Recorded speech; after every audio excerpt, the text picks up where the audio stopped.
Welcome to Chillin' 101. We hope this video helps. You start by enabling the features Windows needs: Bluetooth and Wi-Fi. Open Settings, go to System, then Nearby Sharing and toggle it on. Choose Everyone Nearby or My Devices only depending on trust. Once done, set the default save location so files land where you expect, and make sure both PCs are awake and unlocked. You do this now because the discovery and transfer use both Bluetooth for presence and Wi-Fi for fast file movement, so both radios must be active. You pick the file and right-click, then choose Share. Windows will scan for nearby devices and list available PCs.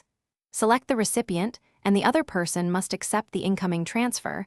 Make sure they check notifications. Once accepted, Windows uses a direct Wi-Fi connection for speed.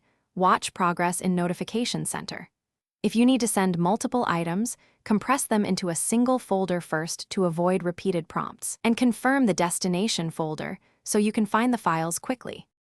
You finish by verifying the files in the selected save location and removing any temporary archives. If a transfer fails, toggle Nearby Sharing off and on and restart Bluetooth briefly. This clears discovery issues.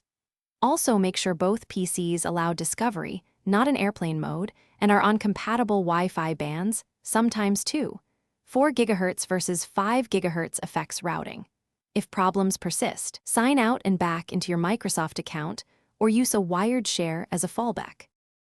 Thanks for watching. Consider subscribing if we helped you.